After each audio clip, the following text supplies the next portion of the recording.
Hey, what is up everybody? This is Mark, and today I'm going to review the file for this Christmas roads design.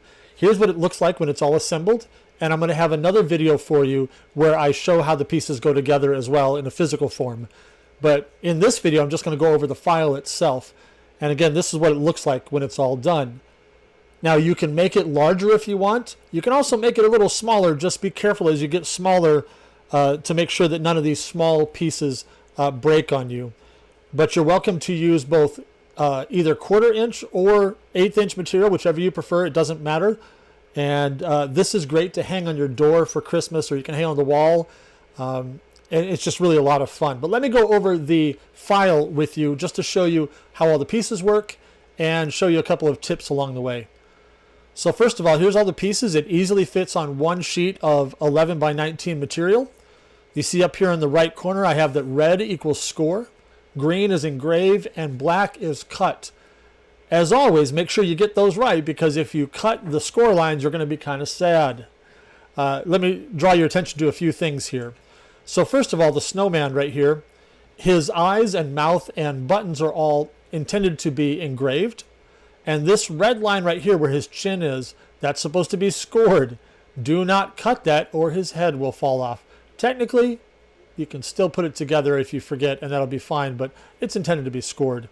And then also the panels on the door are intended to be scored as well because they're in red. So make sure you do those. Another couple things to draw your attention to. There are snow drifts that go on top of both of the windows. This one right here, this one over here on the right, and then also the snow drift that goes on top of the door, and then one that goes on top of the chimney.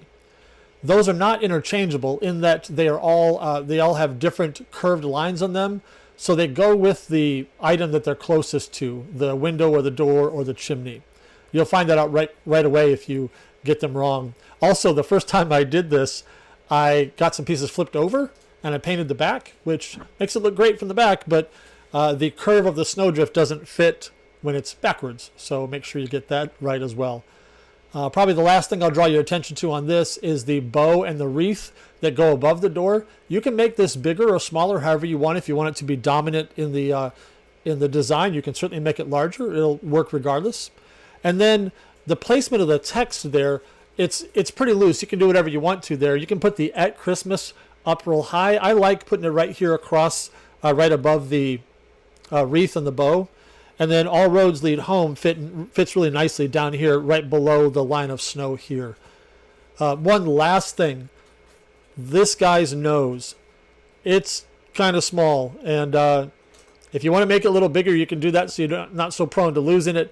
But I did lose it once, and then I also, when I was spray painting it, of course, I blew it all over the place with the spray paint. So yeah, you want to learn how to handle him correctly to make that nose fit. But other than that, it's a really fun little project to do, and it'll look great hanging on the wall or on your door for the Christmas season. Let me know if you have any questions, and make sure you watch the project overview video as well. I'll show you how all the pieces lay together. Let me know if you have any questions, and of course, as always, let me see what you guys make, because I'd love to see it. Have a great day, and we'll see you soon.